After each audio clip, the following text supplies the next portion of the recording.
High rich protein ನಾಟಿ ಸ್ಟೈಲಲ್ಲಿ soya chunks pulao ಮಾಡೋದು ಹೇಗೆ ಅಂತ ನೋಡೋಣ ಬನ್ನಿ.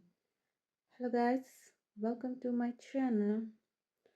ಮೊದಲಿಗೆ ಮಸಾಲೆಗಳು ಏನೇನು ಬೇಕು: 3 ಉಂಡೆ ಬೆಳ್ಳುಳ್ಳಿ, 1 ಇಂಚು ಶುಂಠಿ, ಸ್ವಲ್ಪ ಕೊತ್ತಂಬರಿ, 2 ಏಲಕ್ಕಿ, ಅರ್ಧ ಸ್ಪೂನು ಜೀರಿಗೆ, 1 ಸ್ಪೂನು ಸೋಂಪು ಕಾಳು, 3 ಪೀಸು ಚಕ್ಕೆ, 6ರಿಂದ 8 ಪೀಸು ಲವಂಗ.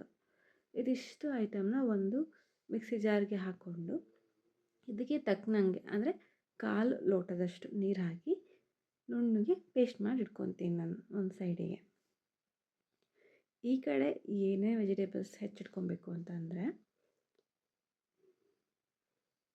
2 ದೊಡ್ಡ ಈರುಳ್ಳಿ, 15ರಿಂದ 16 ಬೀನ್ಸು, 2 ಕ್ಯಾರೆಟು, 2 ನವಿಲುಕೋಸು, 2 ಸಣ್ಣ ಟೊಮೊಟೊ, 1/4 ಕಪ್ಪಷ್ಟು ಬಟಾಣಿ, ಒಂದು 10 ರೂಪಾಯಿ ಪ್ಯಾಕೆಟ್ ಅನ್ನಂಗೆ ಫುಲ್ಲು ಸೋಯಾ ಚಂಕ್ಸ್ನ ತೊಗೊಂಡಿದ್ದೀನಿ.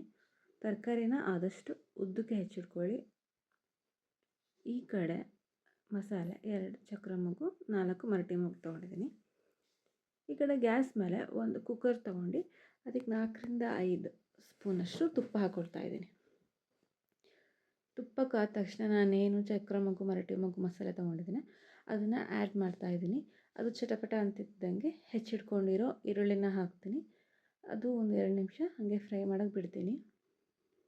ಅದಾದ ತಕ್ಷಣ ನಾನೇನು ವೆಜಿಟೇಬಲ್ಸ್ ಹೆಚ್ಚಿಟ್ಕೊಂಡಿದ್ದೀನಿ ಅದನ್ನು ಆ್ಯಡ್ ಮಾಡ್ತಾಯಿದ್ದೀನಿ. ಬಟಾಣಿ, ಬೀನ್ಸು, ಕ್ಯಾರೆಟು ಮತ್ತು ನವಿಲುಕೋಸು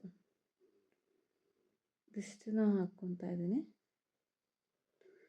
ಇದಿಷ್ಟನ್ನು ಒಂದು ರೌಂಡ್ ತುಪ್ಪದಲ್ಲಿ ಚೆನ್ನಾಗಿ ಫ್ರೈ ಮಾಡ್ಕೊಳ್ತೀನಿ. ಅದಾದಮೇಲೆ ಅದಕ್ಕೆ ರುಚಿಗೆ ತಕ್ಕಷ್ಟು ಉಪ್ಪು, 2 ಸ್ಪೂನು ಖಾರದ ಪುಡಿ. ನೀವು ಸ್ವಲ್ಪ ಖಾರದವರಾಗಿದ್ದರೆ ಖಾರದ ಪುಡಿ ಜಾಸ್ತಿ ಹಾಕ್ಕೊಬೋದು. ಖಾರದ ಪುಡಿ ಹಾಕ್ಕೊಂಡ್ಮೇಲೆ ಅರ್ಧ ಸ್ಪೂನಷ್ಟು ನಾನು ಧನಿಯಾ ಹಾಕ್ಕೊಳ್ತಾ ಇದ್ದೀನಿ. ಇದಿಷ್ಟನ್ನು ಹಾಕ್ಕೊಂಡು ಮತ್ತೆ ಒಂದು 2 ನಿಮಿಷ ಚೆನ್ನಾಗಿ ಫ್ರೈ ಮಾಡ್ಕೊತೀನಿ ಮೇಲಿಂದ ಕೆಳಗೆ. ಸೊ ಉಪ್ಪು ಖಾರ ಎಲ್ಲ ತರಕಾರಿಗೂ ಹಿಡ್ಕೊಳ್ಳಿ ಅಂತ. ಅದಾದಮೇಲೆ ನಾನೇನು ಮಸಾಲೆನ ಪೇಸ್ಟ್ ಮಾಡ್ಕೊಂಡಿರ್ತೀನಿ ಅದನ್ನು ನಾನಿಲ್ಲಿ ಆ್ಯಡ್ ಮಾಡ್ತಾಯಿದ್ದೀನಿ. ಆಮೇಲೆ ಹೆಚ್ಚಿಟ್ಕೊಂಡಿರೋ ಟೊಮೊಟೊ ಹಾಕ್ತಾಯಿದ್ದೀನಿ.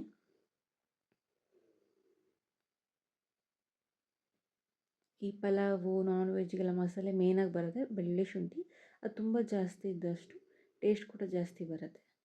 ಸೊ ನಾನೇನು ಮಸಾಲೆ ಎಲ್ಲ ಹಾಕಿದ್ಮೇಲೆ ಮತ್ತೆ ಒಂದು 2ರಿಂದ 3 ನಿಮಿಷ ಹಾಗೆ ಫ್ರೈ ಮಾಡ್ಕೊತೀನಿ. ಸೊ ಮಸಾಲೆ ಎಲ್ಲ ತರಕಾರಿನೂ ಹೀರ್ಕೊಳ್ಳಿ ಚೆನ್ನಾಗಿ, ತಿನ್ಬೇಕಾದ್ರೆ ಬಾಯಲ್ಲಿ ಫ್ಲೇವರಾಗಿ ಸಿಗಲಿ ಎಲ್ಲ ತುಪ್ಪ ತರಕಾರಿ ಅಂತ ಅಂದು. ಅದಾದಮೇಲೆ 2 ಸ್ಪೂನಷ್ಟು ಕಸ್ತೂರಿ ಮೇಥಿ ಹಾಕ್ಕೊತಾ ಇದ್ದೀನಿ.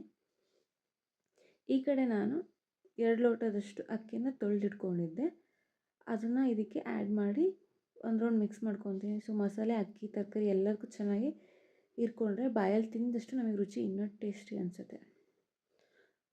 ಕ್ಲೀನಾಗಿ ಅಕ್ಕಿ ಮತ್ತು ತರಕಾರಿ ಎಲ್ಲ ಮಿಕ್ಸ್ ಮಾಡಿ ಅದಕ್ಕೆ ತಕ್ಕಷ್ಟು ನಾನು ನೀರು ಆ್ಯಡ್ ಮಾಡ್ತಿದ್ದೀನಿ. ಸೊ 2 ಕಪ್ಪಷ್ಟು ಅಕ್ಕಿ ತೊಗೊಂಡಿರೋದ್ರಿಂದ ನಾನಿಲ್ಲಿ 4 ಗ್ಲಾಸಷ್ಟು ನೀರನ್ನ ಇದಕ್ಕೆ ಆ್ಯಡ್ ಮಾಡ್ತಾಯಿದ್ದೀನಿ.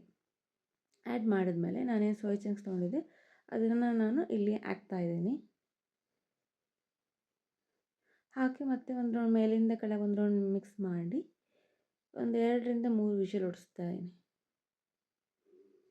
ಸೋಯಾ ಚಂಕ್ಸ್ ಹಾಕ್ಬೇಕಾದ್ರೆ ವಾಶ್ ಮಾಡಿ ಒಂದು ರೌಂಡ್ ಹಾಕಿ ವಿಷಲ್ ಹೊಡೆದು ಕೂಲಾದ ತಕ್ಷಣ ಇದನ್ನು ಒಂದು ರೌಂಡ್ ಮೇಲಿಂದ ಕೆಳಗೆ. ಸೊ ಮಸಾಲೆ ಏನಾದರೂ ಮೇಲೆ ಇತ್ತು ಅಂತಂದರೆ ಪೂರ್ತಿ ಅಕ್ಕಿಗೆ ಇರಲಿ ಅನ್ನೋಕ್ಕೆ ಸೊ ಒಂದು ರೌಂಡ್ ಮೇಲಿಂದ ಕೆಳಗೆ ನಾನು ಚೆನ್ನಾಗಿ ಮಿಕ್ಸ್ ಮಾಡ್ತಾಯಿದ್ದೀನಿ. ಇದನ್ನು ಸರ್ವ್ ಮಾಡ್ಕೊಂಡು ತಿಂದರೆ ತುಂಬ ಟೇಸ್ಟಿಯಾಗಿರುತ್ತೆ. ಮತ್ತು ಸೋಯಾ ಚಂಕ್ಸಲ್ಲಿ ಹೈ ಪ್ರೋಟೀನ್ ಇರುತ್ತೆ. ಯಾರ್ಯಾರು ವೆಜ್ ಇರ್ತಾರೆ ಇದನ್ನು ಒಂದ್ಸತಿ ಟ್ರೈ ಮಾಡಿ. ಮಕ್ಕಳು ಕೂಡ ತುಂಬ ಇಷ್ಟಪಟ್ಟು ತಿಂತಾರೆ. ಹೈ ಪ್ರೋಟೀನ್ ರಿಚ್ ಫುಡ್ ಇದು. ಲಂಚ್ ಬಾಕ್ಸಿಗೆ ತಿಂಡಿಗೆ ತುಂಬ ಒಳ್ಳೆಯದು. ನಿಮಗೇನಾದರೂ ಈ ವಿಡಿಯೋ ಇಷ್ಟ ಆಗಿದ್ದರೆ ಲೈಕು, ಶೇರು, ಕಮೆಂಟ್ ಮತ್ತು ಸಬ್ಸ್ಕ್ರೈಬ್ ಮಾಡಿ.